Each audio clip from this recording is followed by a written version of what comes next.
In the 1990s, there was one shop you could find in almost every town in Britain. It had toys, it had sweets, it had CDs, it had school uniforms, Christmas decorations, garden stuff, kitchen bits, birthday cards, batteries, video games, and random things your mum would somehow always need. And of course, it had the one thing everyone remembers, pick and mix. This was Woolworths, or, as most people called it, Woolies. For decades, Woolworths was part of everyday life in the UK. It wasn't the fanciest shop, it wasn't the coolest shop, but it was always there. Then, almost overnight, it disappeared. By January 2009, every Woolworths store in the UK had closed. More than 800 shops were gone and around 27,000 jobs were lost. The collapse marked the end of nearly 100 years of Woolworths on the British High Street. So how did a shop that seemed impossible to imagine Britain without end up vanishing completely? This is the story of what happened to Woolworths. Woolworths first arrived in Britain long before the 1990s. The first British Woolworths opened on Church Street in Liverpool on the 5th of November 1909. It was founded by Frank Winfield Woolworth, an American businessman who had already built a successful chain in the United States. The idea was simple: sell everyday items at low prices. At a time when many shops were formal, expensive, and sometimes intimidating, Woolworths felt different. It was bright, accessible, and affordable. You could walk in, browse around, and buy something small without feeling out of place. That was a big part of its magic. Woolworths was never just one type of shop. It was a variety store. It sold a bit of everything. That became its strength. But many years later, it would also become one of its biggest problems. By the middle of the 20th century, Woolworths had become one of the most recognisable names on British high streets. Town centres across the country had one. Sometimes it was one of the biggest shops in town. For generations, it was the place families went for the small stuff. Need a birthday card? Go to Woolies. Need a last-minute Christmas present? Go to Woolies. Need a cheap toy to keep the kids quiet?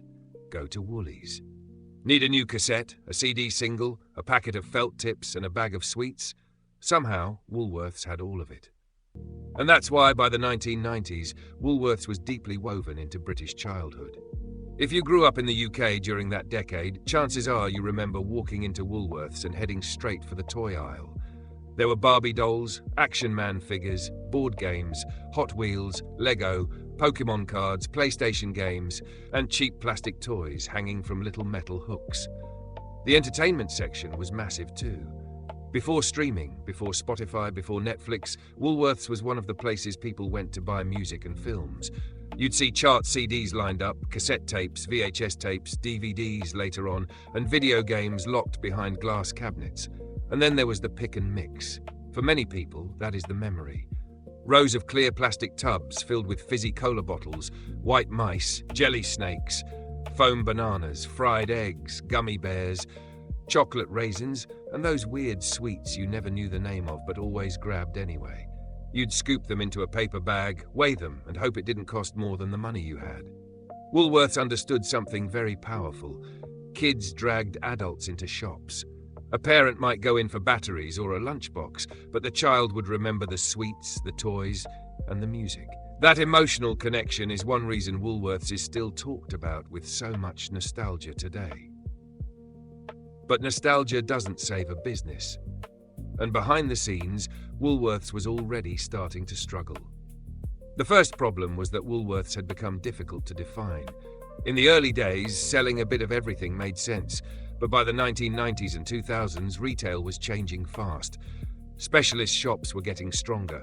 If you wanted music, you could go to HMV, Virgin Megastore, Our Price, or later buy online. If you wanted toys, there was Toys R Us, The Entertainer, Argos, supermarkets, and online retailers. If you wanted cheap everyday items, pound shops were growing. Woolworths was caught in the middle. It sold almost everything, but it wasn't always the best place to buy any one thing. It wasn't the cheapest. It wasn't the most fashionable. It wasn't the most convenient. And it wasn't keeping up quickly enough with the way people were starting to shop. The second problem was competition from supermarkets. In the 1990s and 2000s, supermarkets became much more than places to buy food. Tesco, Asda, Sainsbury's and Morrison's expanded into clothes, toys, DVDs, CDs, homeware, stationery and seasonal goods.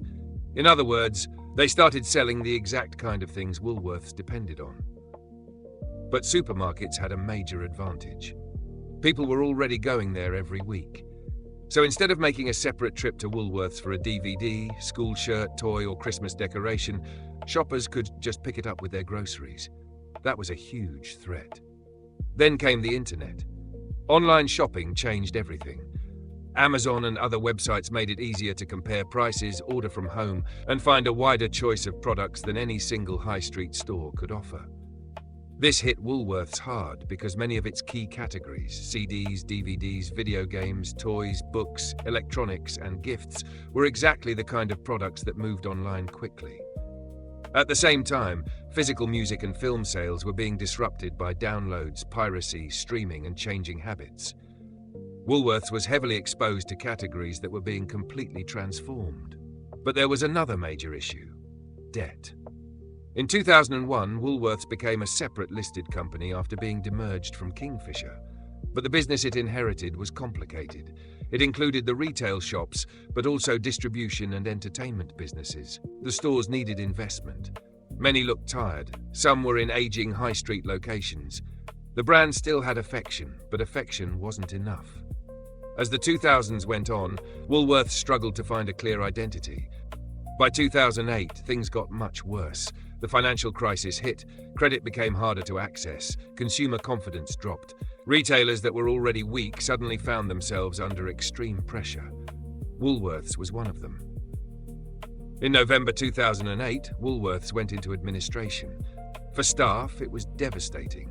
For shoppers, it was shocking. Even though the company had been struggling for years, many people still assumed Woolworths would somehow survive. It felt too familiar to disappear. But the administrators couldn't find a buyer to save the full chain. The closing down sales began. Across the country, people rushed into Woolworths one last time. Shelves were stripped, signs were sold, fixtures were sold. People bought anything they could, partly because of the discounts, and partly because they knew they were watching the end of something historic. There are people who still remember their local Woolworths in those final weeks. Half-empty shelves, red sale signs, staff trying to keep going, and customers walking around like they were saying goodbye. By the 6th of January 2009, the last Woolworths stores had closed. Just like that, Woolies was gone. The empty shops it left behind became symbols of a changing high street. Some were taken over by Poundland, Iceland, B&M, Wilko, supermarkets, or other discount retailers. Some stayed empty for years. And in many towns, the loss of Woolworths felt bigger than just losing a shop. It felt like losing part of the town centre. So why did Woolworths really fail? It wasn't one single reason. It was a mix of problems. The brand was loved, but it had become outdated. It sold too many things without being clearly known for one strong thing. Supermarkets took away a lot of its everyday sales. Online shopping attacked its entertainment, toy, and gift categories. Many stores needed modernising. The company carried financial pressure. And when the 2008 financial crisis arrived, Woolworths didn't have enough strength left to survive it. That's what makes the Woolworths story so interesting. It didn't vanish because people hated it. It vanished even though people loved it. But people didn't shop there enough. And in retail, nostalgia only matters if it still brings customers through the doors. Today, Woolworths remains one of the most missed shops in Britain.